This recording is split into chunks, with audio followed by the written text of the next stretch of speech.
अस्तु हा सिनेमा 15 जुलैला प्रदर्शित होतोय आणि अर्थात हा आनंद मोठा आहे कारण प्रतीक्षा मोठी आहे। अनेकांनी अत्यंत वाट पाहिली होती या सिनेमाची। अनेक पुरस्कारांसह या सिनेमाला अत्यंत मोठा प्रतिसाद बाहेर मिळालेला आहे, फेस्टिवल्समध्ये सुद्धा मिळालेला आहे आणि आता प्रेक्षकांच्या भेटीला अस्तु येतोय। टीम माझ्या सोबत आहे आणि अर्थात हा आनंद वेगळा आहे। 15 जुलैला अखेर सिनेमा प्रदर्शित होतोय। आता प्रदर्शित होतोय हे तर आम्हाला कळलं, पण यासाठी एक वेगळा लढा तुम्ही केलेला आहात, तर कशी हा प्रवास कसा होता? खरं म्हणजे या लढ्याचे जे आमचे नायक आहेत डॉक्टर मोहन आगाशे, जे सहनिर्माते आहेत या चित्रपटाचे आणि प्रमुख भूमिका करणारे, ते त्या लढ्याचाच एक भाग असल्यासारखे आता अमेरिकेमध्ये आहेत आणि अस्तूचा शो तिथे सादर करतायत।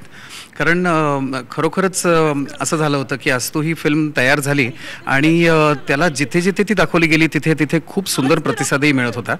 पण आज आपल्याला लक्षात येतं की मराठी चित्रपटांनी एक आणखीन वेगळं वळण असं घेतलं आहे की खूप मोठे व्यावसायिक चित्रपट येत आहेत आणि व्यावसायिक स्पर्धा ही खूप वाढलेली आहे आणि त्या वाढलेल्या स्पर्धेमध्ये खूप मोठी जाहिरात केल्याशिवाय, मार्केटिंग केल्याशिवाय हा चित्रपट प्रेक्षकांपर्यंत पोहोचवता येत नाही आणि छोट्या निर्मात्याच्या दृष्टीने खूप अवघड गोष्ट असते।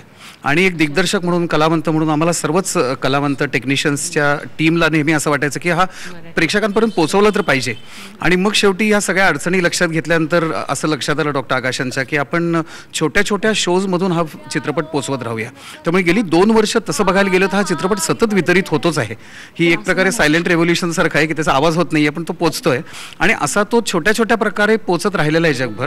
पण तरी याचं महत्त्व कमी होत नाही की तो एकाच वेळी अनेक चित्रपटगृहात राहिल्यानंतर ज्या सामान्य प्रेक्षकांपर्यंत ज्या प्रकारे पोचतो त्याचं महत्त्वही कमी लेखता येत नाही। त्यामुळे एक दिग्दर्शक म्हणून मला आज पुन्हा वेगळ्या प्रकारे आनंद होतोय की हा नव्याने पुन्हा आता प्रेक्षकांपर्यंत पोहोचणार आहे।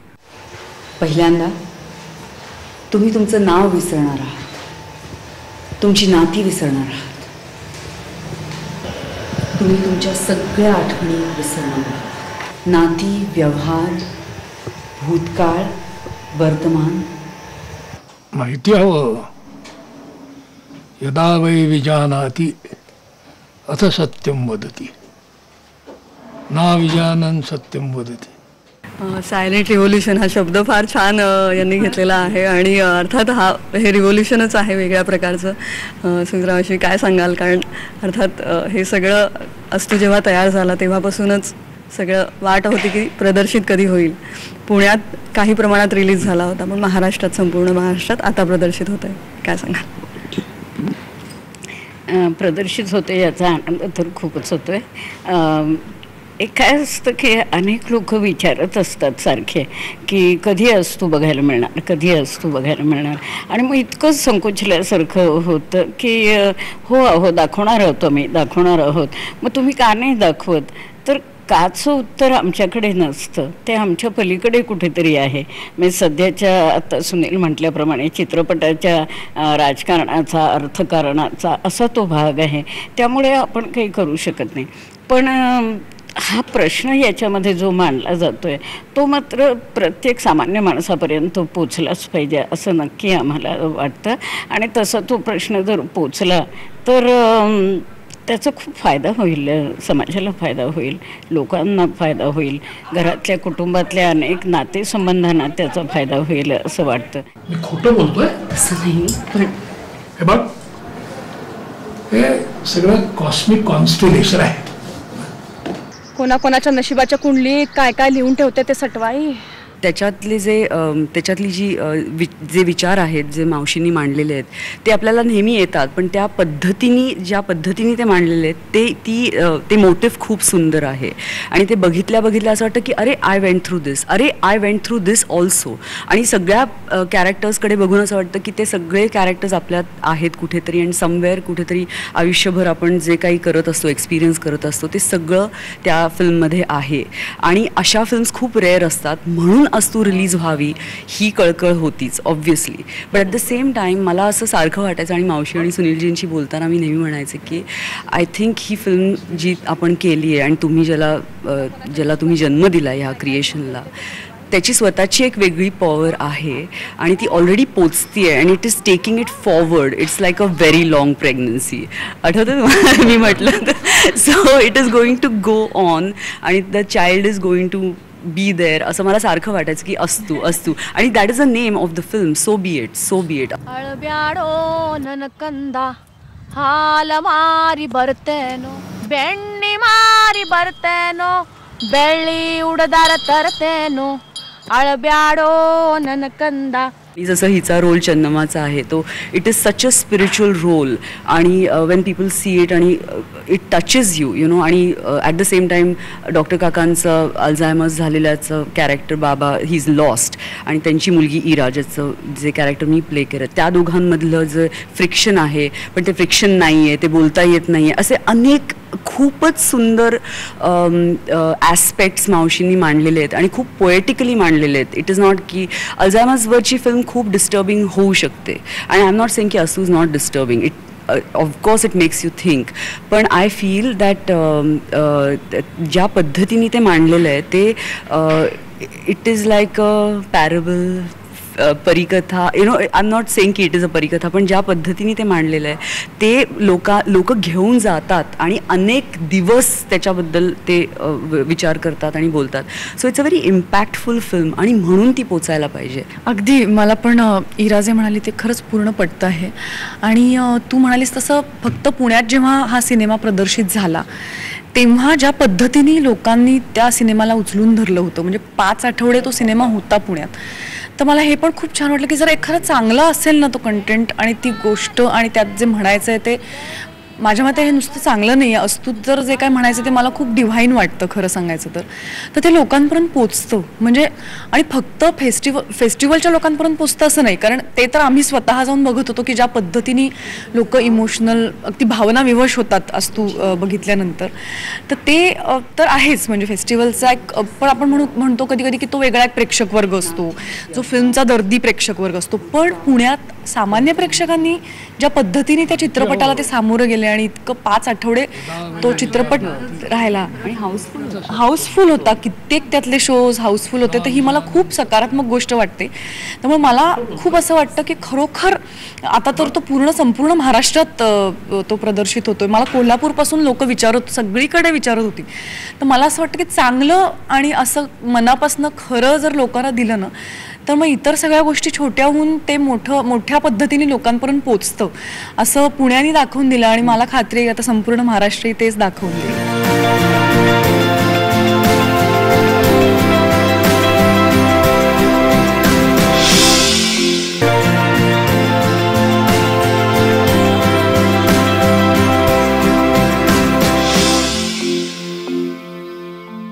राष्ट्रीय पुरस्कार झाल्यानंतर प्रत्येक मुलाखतीत तुला कदाचित हा प्रश्न विचारला असेल सगळ्यांनीच की आता अस्तू कधी येणार, आणि अस्तू फायनली भेटीला येतोय. अर्थात आता आपण त्या पुढे बोलूया की आता अस्तू या सिनेमात तुझी अर्थात एक वेगळी भूमिका आहे आणि त्याच्यासाठी तू एक वेगळेच कष्ट घेतलेले आहेस, वेगळी भाषा आहे, वेगळंच गाणं आहे, हे सगळं आहे. पण यात कुठेतरी अमृता स्वतः सुद्धा आहे. विषय अत्यंत जवळचा आहे आणि कुठेतरी अमृता स्वतःलाही रिलेट करत होती का या सगळ्या ह्याच्यात? तिच्यासाठी ती जर्नी फार वेगळी होती, मोलाची होती, एक वेगळी जर्नी होती का? त्याबद्दल काही सांगणार आहेस? अशी एक भूमिका जी चन्नम्माची भूमिका जी एक कानडी बोलणारी, म्हणजे तिची मातृभाषा कानडी आहे आणि मोडकं तोडकं मराठी ती बोलते आहे, तर हे खरं तर माझ्यासाठी आव्हानात्मक होतं, कारण मला कानडीचा एक शब्दही येत नव्हता.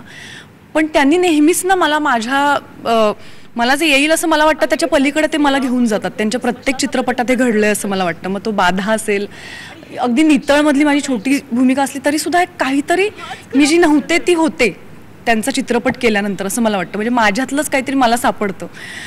असे खूप कमी दिग्दर्शक आणि कमी भूमिका अशा आपल्याला मिळतात, पण I have been really fortunate की मला अशा संध्या त्यांनी खूप मोठ्या प्रमाणावर दिलेल्या आहेत.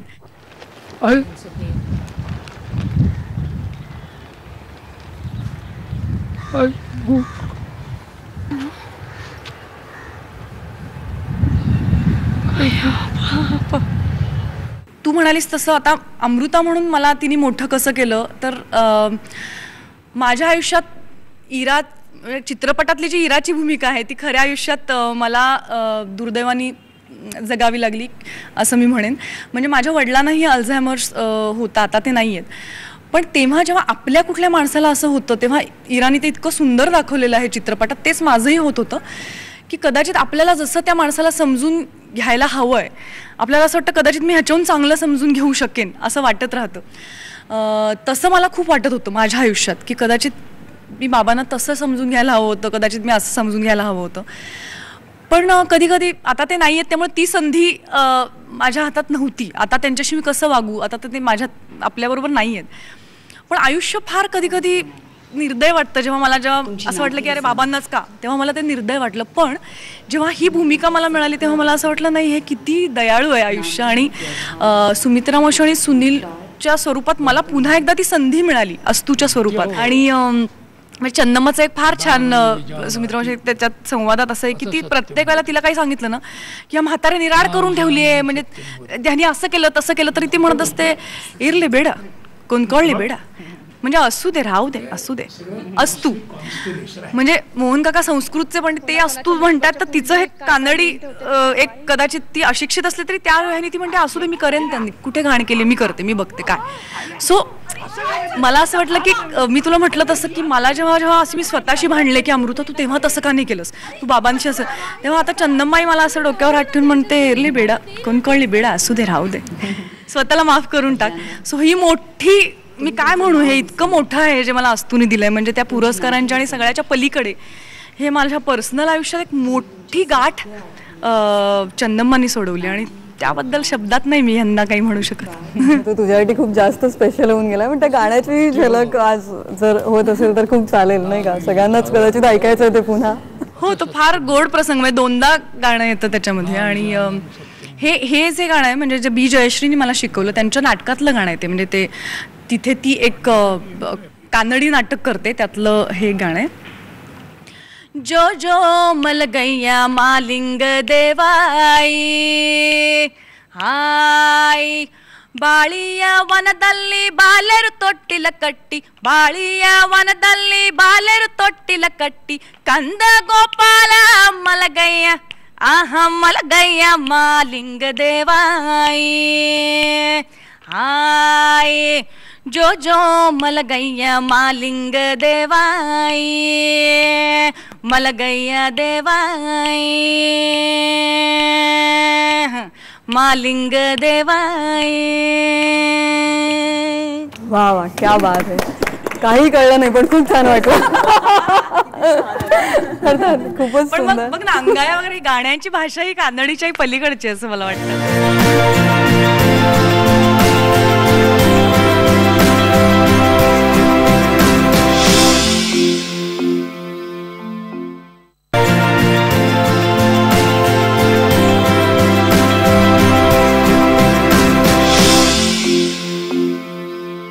या सिनेमाच्या निमित्ताने म्हणजे आपण हे सगळं बोलतोच आहोत, पण क्राऊड फंडिंग हा विषय सुद्धा समोर आला की क्राऊड फंडिंग करून आता अस्तू येतोय आणि अनेक प्रयत्नांनी मग समोर येतोय. तर बऱ्याच जणांना क्राऊड फंडिंगमधून सिनेमा समोर येऊ शकतो का, त्याची ताकद ती आहे का, किंवा आपणही रस घ्यायला हवा किंवा कॉन्ट्रीब्यूट केलं पाहिजे या क्राऊड फंडिंगमध्ये, इथपर्यंत अजून मराठी प्रेक्षक सजग झालाय का, होतोय का, याबद्दलही अनेक प्रश्न समोर आहेत. तर त्याविषयी काही. आम्ही कर्नाटकामध्ये क्राऊड फंडिंग मोठं मिळालेला एक चित्रपट पाहिलेला होता आणि तिथे अगदी छोटी छोटी रक्कम देऊन हजारो लोकांच्या फंडिंगमधून तो चित्रपट बनलेला होता आणि खूप चांगल्या दर्जाचा चित्रपट बनलेला होता. तर हे जर कर्नाटकामध्ये शक्य आहे तर महाराष्ट्रात का शक्य होऊ नये, हा पण एक मुद्दा खूप महत्त्वाचा आहे असं मला वाटतं. आता या विषयावर आपण प्रकाश टाकणं गरजेचं आहे आणि याची ताकद मोठी आहे असं मावशींनी सांगितलं. आणि म्हणजे कसं आहे की आता मला याच्यातून एकदम जुनी आठवण येते की आम्ही आमचा दुसरा लघुपट जेव्हा केला, मी तेव्हा FTI मध्ये शिकत होतो आणि सुमित्रा ते अजून नोकरी करत होत्या, आणि पाणी नावाचा जेव्हा लघुपट आम्ही करायचं ठरवलं आमच्या पहिल्या बाई या लघुपटानंतर, तर तेव्हा आम्हाला सगळ्या बायका महिला मंडळ असं विचारायची पुढची फिल्म काय करणार. तर आम्ही शेवटी त्यांना म्हणायचो की मग तुम्हीच सांगा. तर मग त्यातून हा पाण्याचा प्रश्न निघाला आणि मग अक्षरशः महिला मंडळाने आम्हाला 100 रुपये 150 रुपये 200 रुपये असे द्यायला सुरुवात केली. तर आम्ही त्यांना म्हणायचो तुम्ही तिकीट बुक करा, पुढच्या वर्षी तुम्हाला सिनेमा दाखवतो. तर 16mm प्रिंट आणि मोठा प्रोजेक्टर डोक्यावर घेऊन आम्ही गावोगावी हिंडून त्यांना ती पुढच्या वर्षी फिल्म दाखवली. तर दिस इज वे बॅक इन 1987. तर त्यामुळे तेव्हा हे क्राऊड फंडिंग छोट्या प्रमाणावरती पण यशस्वी झालं होतं. पण तेव्हा आम्हाला प्रश्न असा पडला होता की एवढ्या लोकांपर्यंत आपण पोहोचणार कसं. तर आज इंटरनेटमुळे हे असं शक्य झालं की ते पोचतं. पोचता येते, कारण तेव्हा कुठला मार्गच नव्हता. म्हणजे टेलिफोन्सही होते साधे, पण मोबाईल्सही नव्हते. तर या काळामध्ये तुम्ही हजारो लाखो लोकांपर्यंत पोचण्याचा मार्ग नव्हता. पण जो आज इंटरनेटमुळे शक्य आहे, तर मला असं वाटतं की हे जास्त लोकशाहीच्या दिशेने नेणारं माध्यम आहे. म्हणजे मोठ्या कॉर्पोरेट संस्था असतील किंवा मोठ्याले धनिक असतील यांच्या आश्रयाशिवाय कला निर्माणच होऊ शकणार नाही का? तर सामान्य माणसाला आपल्याला हवी असणारी कला जर निर्माण करायची असेल तर त्यांनी स्वतःला हव्या असणाऱ्या कलाकारांना प्रोत्साहन देणारं पाऊल छोटं का होईना स्वतः टाकायला सुरुवात केली पाहिजे. आणि ते जर केलं तर ती निर्माण होणं आणि पोचणं या दोन्ही गोष्टींमध्ये त्याचा प्रत्यक्ष सहभाग असेल. त्याची गंमत अशी आहे की आपल्याकडे आपल्या देशात त्याचं अजून इतकं एज्युकेशन नाही आहे जेवढं की युरोप आणि अमेरिकेत आहे. कारण का तिकडे लोकांनी actually they have crowd funded entire buildings architectural किंवा आर्किटेक्चरल रेस्टोरेशनसाठी लोकांनी पैसे दिलेले आहेत. आणि समथिंग ॲज स्मॉल ॲज की एका मुलीला काहीतरी खूप इम्पॉर्टंट थिसिसवर रिसर्च करायचा होता, तिच्याकडे पैसे नव्हते, तिला सपोर्ट केलेलं आहे. सो आय फील की क्राऊड फंडिंग हे अगदी वायबल ऑप्शन आहे आणि ते असलं पाहिजे. मोठी आहे, फक्त त्याबद्दलची सजगता निर्माण झाली नाही अजून महाराष्ट्रात किंवा आय थिंक ते जागरूकता निर्माण करणं जास्ती महत्त्वाचं आहे त्याच्यावर. मी असं म्हणेन की चंदमाच्या एरले बेडा कुंकळली बिडा या तिच्या ॲटिट्यूडसाठी, या तिच्या आयुष्याकडे बघण्याच्या दृष्टीसाठी अस्तू बघावा. म्हणजे इतर अनेक गोष्टी आहेत, पण माझ्या भूमिकेच्या अनुषंगाने मी असं म्हणेन की आवर्जून सर्वांनी मनापासनं तो उचलून धरावा.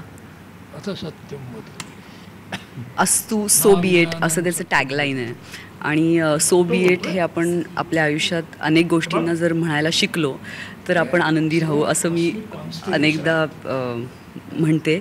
आणि हा चित्रपट अत्यंत महत्त्वाचा चित्रपट आहे. प्लीज थिएटरमध्ये जाऊन बघा आणि त्याला एनकरेज करा. Thank you very much.